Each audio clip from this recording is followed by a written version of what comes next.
Jovem Pan Saúde. Você sabe o que é PrEP ou já ouviu falar desse método de prevenção? Além da opção oral já disponível no SUS, começou a ser vendido no Brasil o primeiro medicamento injetável de longa duração contra o HIV. O nome é complicado mesmo, é o cabotegravir, que é um tipo de PrEP que é usado antes de uma possível exposição ao vírus causador da AIDS. Sobre esse tema tão importante, o Jovem Pan Saúde de hoje conversa com o doutor Roberto Zaidenberg, médico líder de prevenção de HIV na GSK, que é a empresa que desenvolveu o medicamento aprovado pela Anvisa em 2023. E também o doutor Igor Mocchiuti, que é infectologista do Hospital Metropolitano e está aqui no estúdio comigo hoje. Doutores, sejam muito bem-vindos. Obrigada pela participação. Obrigado pelo convite. Bom, antes da gente entrar no foco do nosso programa de hoje, doutor Igor, eu queria até pedir uma explicação rápida do que é o HIV, como que ele age e afeta o organismo. Então, primeiro precisa diferenciar um pouco sobre o que é o HIV e o que é a AIDS. O HIV é o vírus etiológico da AIDS, o vírus da imunodeficiência humana. Ele ataca principalmente as células de defesa do corpo, que a gente chama de linfócitos CD4, e se caso não haja tratamento e a infecção evolua, esses linfócitos vão morrendo. E como são essas células de defesa, deixa o corpo vulnerável a doenças que a gente chama de doenças oportunistas, que elas não seriam esperadas em um organismo imunocompetente com a sua defesa completamente normal. Então, o que a gente observa da AIDS em si é essa defesa abaixo do organismo que vai tendo essas doenças oportunistas, mas ter HIV, estar infectado pelo HIV, não é igual a ter AIDS, são coisas diferentes. E o que seriam essas doenças oportunistas? São doenças que a gente conhece, então a pessoa pode ter uma série de doenças tendo o HIV manifestado, enfim? Isso, o paciente com AIDS, que é a doença avançada, ele tem mais suscetibilidade a algumas doenças que são as que a gente chama de oportunistas. Que é a toxoplasmose de uma forma cerebral, que aí afeta o cérebro. Existem algumas pneumonias que é mais comum em pacientes imunossuprimidos, a gente vai observar tanto no HIV como em outros pacientes com imunossupressão grave. E são essas doenças que a gente chama que elas oportunistas, é porque elas Posso voltar? Nós chamamos elas de oportunistas porque elas usam essa oportunidade abaixo da defesa do corpo para infectar o ser humano, que não era esperado se a pessoa tivesse uma imunidade 100% normal. Agora, doutor Roberto, ainda a gente vê muitos mitos sobre as formas de transmissão. Quais seriam os principais meios reais de contágio hoje? Olá a todos, muito obrigado pela oportunidade. Um abraço ao doutor Igor, meu colega, e as pessoas que estão nos escutando e nos assistindo também. Tem gente que escuta dentro do carro, coloca no YouTube. Essa sua pergunta é crítica porque muita gente ainda tem uma ideia equivocada, depois de tantos e tantos anos, que acha que vai entrar no banheiro e adquirir o HIV. E não é assim. O HIV, ele, principalmente aqui no país, ele é transmitido através de relações sexuais. Você pode também, se você for uma criança que vai nascer de uma mãe que tem o HIV que não está se tratando, você pode ter o que a gente chama de transmissão vertical também, e pessoas que compartilham seringas, agulhas com algum material infectado. Agora, uma informação que acho que é o mais importante de tudo para quem está assistindo e que ainda tem um preconceito enorme em volta é uma pessoa hoje vivendo com HIV, uma pessoa que tem o vírus do HIV e que faz o tratamento, que toma o remédio, que por sinal essas medicações são disponíveis gratuitamente aqui no nosso país, no SUS, essa pessoa tendo a carga viral indetectável, ou seja, a quantidade de vírus é tão baixa que o exame não consegue detectar aquele vírus, mesmo que ele esteja ainda dentro da pessoa, essa pessoa não transmite o vírus através de um contato sexual com outra pessoa, que é o que a gente tem chamado de indetectável igual a zero transmissão. Então essa já é uma forma de prevenção. Então quando a gente fala, que a gente fala de métodos de prevenção combinada, além do que você citou, que é importantíssimo da prevenção através de medicamentos, você tem uma pessoa que se trata adequadamente, ela não vai transmitir para o seu parceiro ou para a sua parceira. A mesma coisa uma mãe que porventura tenha o vírus, se ela se tratar de uma forma adequada, a chance dela transmitir para o seu bebê é mínima, é próximo de zero. Tem vários locais, inclusive aqui dentro do Brasil, que atendem essas mães e que relatam que já tem vários anos, há muito tempo, que não tem nenhum único caso de uma criança que tenha nascido com HIV desde que a sua mãe faça o tratamento adequado. Então, é importante que a gente fale de uma prevenção de uma maneira um pouco mais holística, ou usando o termo que se usa hoje em dia, que é prevenção combinada. Que, né, doutor Roberto, e também doutor Igor, até pouco tempo atrás, HIV era uma doença que matava, né? E hoje a gente sabe que as pessoas que têm e que são portadores da AIDS conseguem sobreviver e conviver até com essa doença, apesar de ser difícil, né? E, portanto, a prevenção, ela existe e é a melhor forma de se evitar ter essa doença num futuro, por exemplo, né, doutor Roberto? Sim, e é importante salientar também que, apesar de tudo, do Brasil tem um programa, né, de HIV incrível, que é um exemplo para o mundo inteiro, ainda tem pessoas que morrem de HIV sim no Brasil. Tá? Relatos recentes de mais de 1.000 pessoas que faleceram aqui de uma doença que você tem medicamento gratuito disponível no SUS, que se a pessoa tomar adequadamente, tiver um bom acompanhamento, que é disponível também, tanto na rede pública quanto na rede privada, essa pessoa vai ter uma vida normal. Existem várias pessoas que eu acompanho que têm uma vida absolutamente normal, que estudam, trabalham, que têm sua vida sem nenhum problema. Então isso é importante também chamar a atenção. Um programa como esse, que tem um amplo alcance no Brasil inteiro, por favor, não introjetem esse preconceito que existe na sociedade. Se você desconfia que tem o HIV, ou se você já sabe que tem o HIV e não está se tratando, por favor, procure um profissional de saúde mais próximo para você poder começar o tratamento e você vai ter uma vida normal e também não vai transmitir sexualmente para nenhuma outra pessoa. Falar então um pouquinho dessa possibilidade, dessa medicação já existente, né, e disponível no SUS, que é a PrEP oral. Aqui na cidade de São Paulo, inclusive, já tem reduzido bastante os casos novos de HIV, mas até em outros lugares, né, esse acesso pode ser até mais difícil. E hoje a gente vai falar, né, desse passo adiante da ciência. Que bom que isso aconteceu, que é a PrEP injetável. A gente vai falar daqui a pouquinho, mas, doutor Igor, queria que você explicasse em relação a essa PrEP oral que já está disponível no SUS, né? As pessoas têm acesso a ela. Então, como é que funciona a PrEP oral? O paciente que ele não possui ainda o HIV, a pessoa que não possui, e ela tem algum tipo de atividade considerada de risco e ela quer ter uma forma melhor, mais uma forma de prevenção. É o medicamento oral, tomado uma vez por dia, e você reduz significativamente a possibilidade de ser infectado pelo HIV. Isso já é disponível, como você disse, é disponível no SUS, em todo o território nacional, é de fácil acesso. Em São Paulo, inclusive, existem alguns locais com máquinas de PrEP, então você, com a sua receita emitida pelo médico do programa, você consegue retirar essa medicação e também é disponível em todos os sites de São Paulo. Então, tem grande acesso a essa medicação, que é uma estratégia muito boa para a prevenção.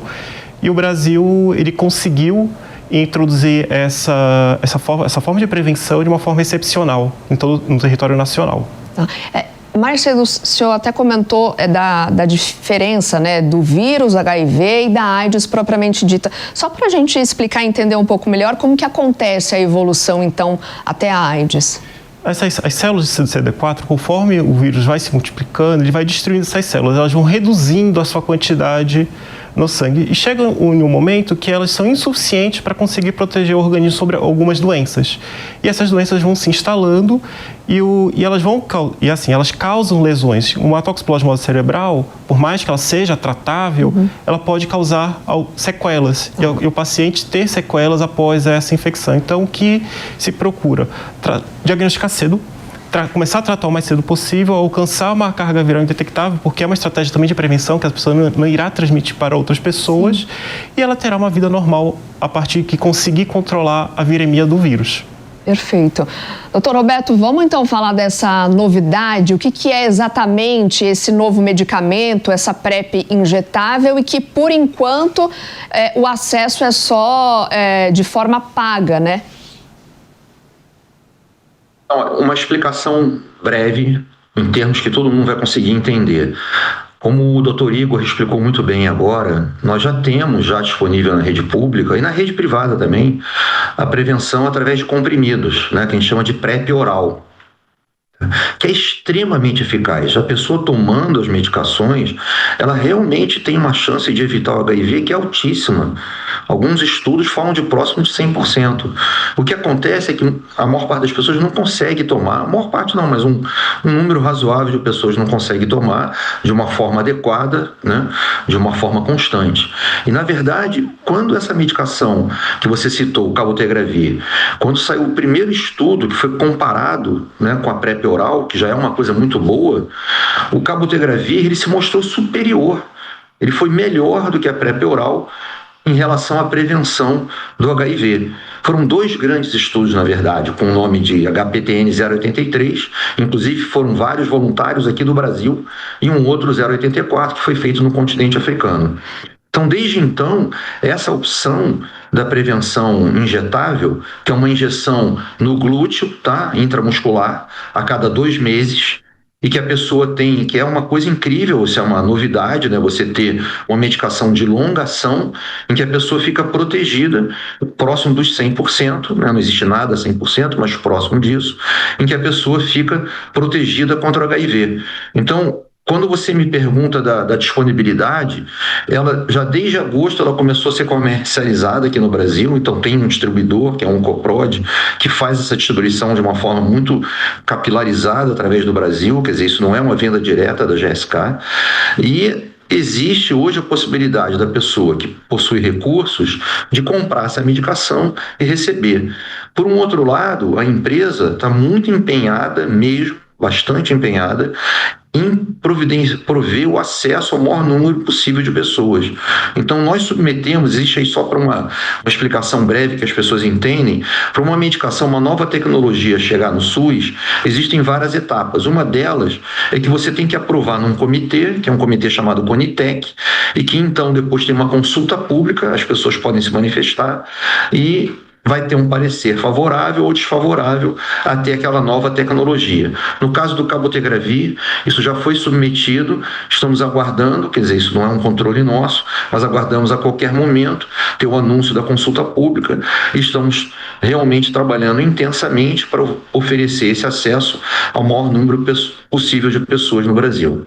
Ou seja, que bom que há pelo menos essa expectativa de que essa medicação, no momento, né, só quem tem acesso à rede privada, mas que chegue em algum momento ao SUS. Pode ser demorado isso, doutor?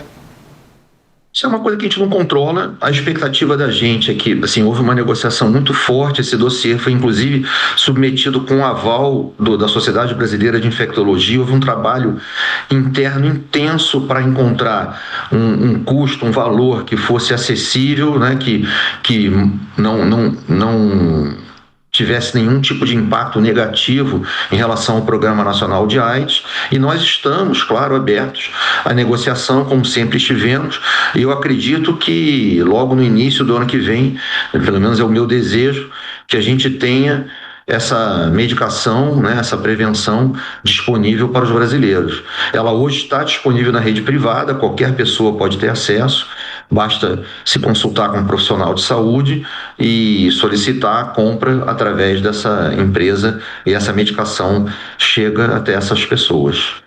Doutor Igor, como você vê as vantagens práticas, né, do uso dessa medicação, que, como bem o doutor Roberto disse, é uma injeção a cada 2 meses, é uma tecnologia segura, né, que já foi estudada, já foi aprovada pela Anvisa em 2023, apesar de ainda não estar disponível a toda a população, né? E até pedir uma explicação do senhor, quanto tempo antes a pessoa precisa tomar a PrEP oral? E talvez por conta disso que dificulte a prevenção e que as pessoas vá atrás para ter acesso a essa medicação? Ambas são estratégias bem documentadas em literatura e funcionam. A PrEP injetável, talvez para pessoas com maior dificuldade de conseguir tomar todos os dias, talvez seja a principal indicação, mas ambas têm eficácia comprovada em literatura científica e ambas são estratégias que possam ser utilizadas para a prevenção do HIV. Perfeito. Doutor Roberto, existe algum tipo de efeito colateral já conhecido nessa injeção, né, nessa PrEP injetável? A pergunta... Bom, toda e qualquer medicação, qualquer produto tem eventos adversos, né, efeitos colaterais. O mais comum na injeção como qualquer pessoa que já tomou alguma injeção na vida, né, como todos nós já fizemos vacinas, etc., é a dor no local da injeção. Mas nesses estudos o que se mostrou é que a esmagadora maioria das pessoas continuava tomando a medicação sem nenhum problema. Vou citar números para que as pessoas entendam, para não ficar só blá blá blá, que naquele estudo que eu citei que o Brasil participou, cerca de 2% só das pessoas que pediram para tocar, ou seja, 98% das pessoas continuaram com a injeção. E naquele mesmo estudo, só que foi na África, com mulheres, nenhuma única mulher deixou de tomar a injeção por causa de dor. E em estudos feitos aqui no Brasil, inclusive, tem um estudo bastante amplo aqui, com 1.200 pessoas tomando cabotegravir, né, em vários locais aqui do Brasil, 83% das pessoas escolheram tomar a injeção ao invés do oral, ou seja, mostrando preferência, sem nenhum medo em relação à injeção. Não é nada demais, é claro, que incomoda, é uma injeção, e o que a gente vê de relato das pessoas que tomam, tem pessoas tomando isso há vários anos, é que geralmente dói na primeira, eventualmente na segunda injeção, mas que com o tempo as pessoas ficam bem sem nenhum problema. E quase todo mundo, na verdade, mantém o uso das injeções a cada 2 meses, sem precisar parar por causa desse evento adverso, desse efeito colateral. Agora, essa versão, doutor Roberto, ela é indicada para algum grupo específico ou não? O doutor Igor levantou uma questão que é muito importante, né? Porque, assim, existe uma discussão que hoje em dia a gente vê uma tendência, né, até o nome que se dá em várias palestras, em congressos, é que o usuário tem a opção, né? A gente sabe que às vezes na vida real isso não é possível, uma questão de custo, etc., e de logística, mas não existe nenhum grupo específico que não possa fazer uso ou se beneficiar de PrEP de longação. É uma questão de decisão entre a pessoa que vai utilizar e o profissional de saúde que está atendendo. O que nós estamos trabalhando é justamente para que tenha essa disponibilidade, para que o profissional de saúde possa, então, decidir para aquela pessoa em questão qual vai ser o melhor método, se vai ser a PrEP oral ou se vai ser a PrEP injetável. E também é preciso chamar a atenção que no nosso país nós temos como se fossem, lá fora se chama guias, né? Guias para orientar os profissionais de saúde.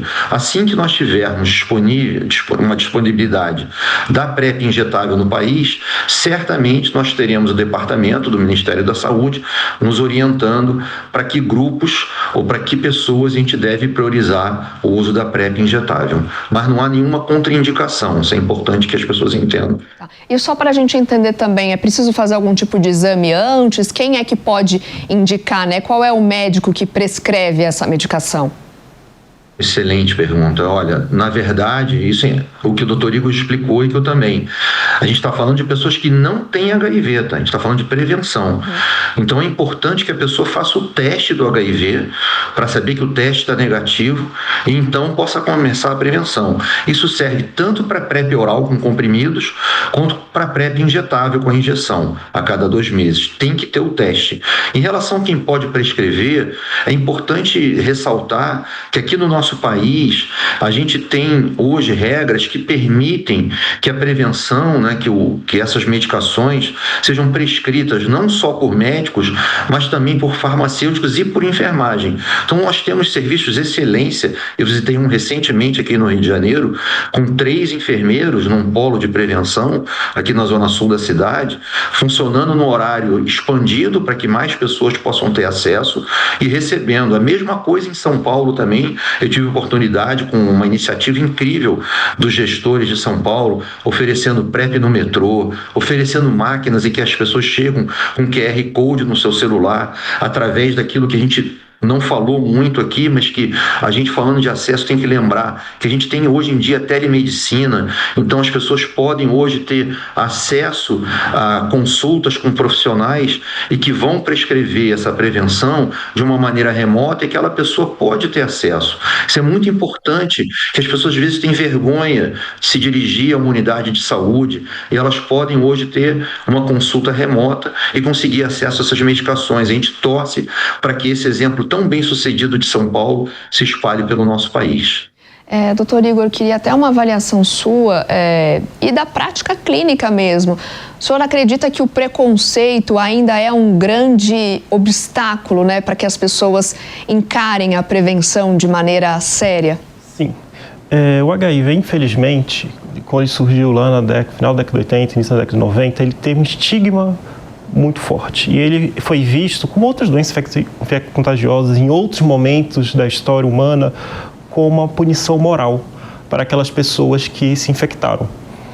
Independente de como elas se infectaram. Era visto como uma punição, um castigo por uma vida que não concorda com o lado A ou B. E isso reduziu, mas ainda carregamos um pouco desse estigma. Então a pessoa, ela fica pensando, mas se eu for no infectologista ou for em outro médico para pegar essa medicação, que outras pessoas podem pensar de mim? Se alguém descobrir, se a minha família descobrir, o que eles podem pensar que eu estou fazendo, o que eles podem pensar que eu tenho. Então até com medo de pensar que as pessoas acham que ele é portador do vírus do HIV. E esse estigma, hoje, é uma das principais barreiras, inclusive para tratamento. Muitas pessoas que descobrem o diagnóstico, elas evitam... Não querem nem se tratar. Não querem se tratar porque elas teriam que ir no médico, teriam que ir em um serviço, teriam que buscar... Vão ser vistas de alguma forma, Vão ser vistas, vão ter que pegar o medicamento e elas correm o risco de ter a doença evoluindo. Então isso é importante. A sociedade, a mídia, desmistificar algumas coisas, como o Dr. Roberto falou. E é igual aí, quem está infectado não transmite. A PrEP é algo de excelente taxa de prevenção. Uhum. Então, tirar um pouco o estigma, tirar um pouco dos mitos é uma forma de as pessoas acessarem mais, terem menor medo de preconceito e por assim por diante. Sim, e doutor Roberto, até queria um complemento do senhor a respeito disso, né? Apesar da gente falar mais hoje em dia sobre esse tema, ainda falta visibilidade, né? E hoje, acho que no Brasil, a gente tem entre 40 e 50 mil casos novos de HIV por ano. Ou seja, ainda é uma doença significativa no país e no mundo, né? Eu vou começar pegando o que o doutor Igor falou, que você falou muito bem que o HIV, se a pessoa se trata, ela não vai matar. Agora, o preconceito mata, a discriminação mata. Então, as pessoas continuam, quem tem HIV, com vergonha de procurar um auxílio, tendo medicação gratuita, e, ao mesmo tempo, pessoas que poderiam evitar de ter o HIV, também com vergonha, não conversam com as pessoas. É muito importante que a gente traga essa conversa, essa discussão, para dentro de casa, nas conversas com as nossas famílias, com pessoas de todas as idades. Então, hoje você vê mulheres que estão indo no ginecologista, começando a sua vida sexual, e ninguém comenta sobre a possibilidade de fazer a prevenção. Fala da possibilidade da contracepção, mas não fala da prevenção. A gente fica com vergonha de conversar com nossos avós, achando que são pessoas que não têm relacionamento sexual. Eu me lembro que uma das pessoas mais velhas que eu atendi com diagnóstico de HIV foi uma senhora com 82 anos de idade, e que ninguém pensou em HIV. O diagnóstico foi retardado porque achavam que ela não tinha relacionamento sexual. Então é preciso quebrar esses tabus que todos nós carregamos em relação a oferecer a essas pessoas um acolhimento adequado. E eu gostaria que você pudesse repetir a sua pergunta, por favor.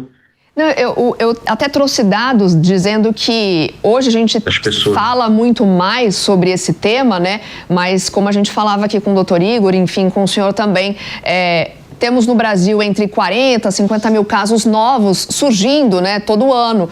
E é uma doença ainda significativa, não só aqui no Brasil, mas também no mundo. E essa PrEP injetável, ela vem como mais uma opção, né? Uma aliada nessa prevenção que tem que ser encarada com seriedade. Ela é mais uma ferramenta.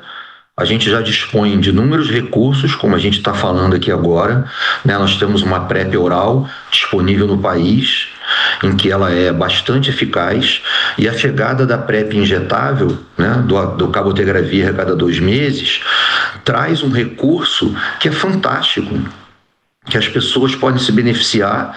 Então, imagina a pessoa que não quer que ninguém saiba, que não quer carregar comprimido dentro da sua bolsa, dentro da sua mochila, uma pessoa que não quer ficar lembrando de tomar remédio todos os dias, né?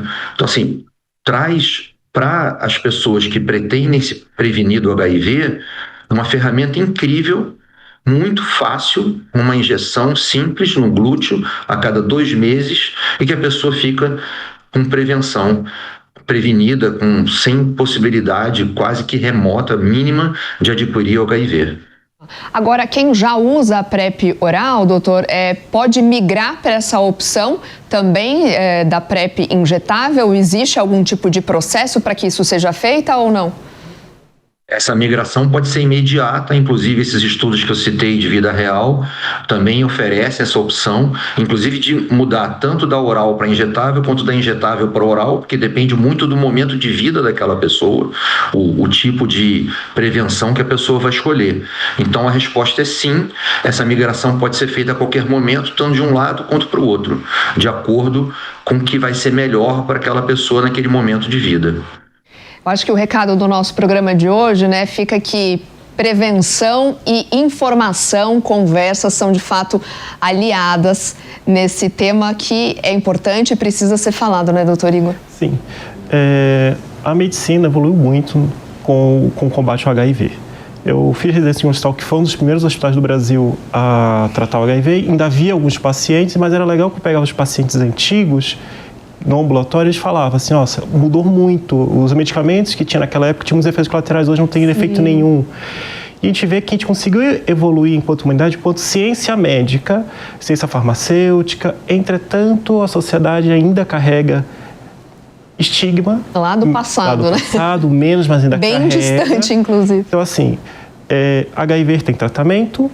Entretanto, o preconceito precisa ser extinguido para conseguir que mais pessoas consigam acessar esse tratamento, porque senão elas vão se retrair, não irão procurar, com medo, elas têm mais medo do julgamento moral que possa ocorrer do que da doença.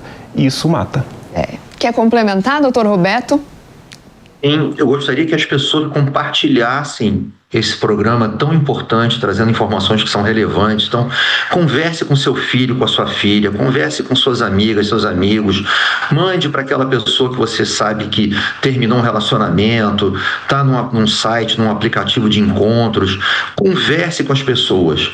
O importante para quebrar estigma e preconceito é que a gente tenha diálogos abertos, que a gente consiga compartilhar as informações e que as pessoas possam procurar um auxílio e um atendimento adequado. A gente está falando aqui de medicações que podem prevenir o HIV, como você mesmo lembrou, que a gente tem hoje mais de 40 mil casos ainda novos, todos os anos no Brasil, e que a gente, mesmo que não leve a zero, a gente pode chegar muito perto disso se as pessoas tiverem acesso às medicações para prevenir o HIV. Perfeito, nosso tempo terminou. Eu quero agradecer mais uma vez a participação e disponibilidade do Dr. Roberto, também do Dr. Igor.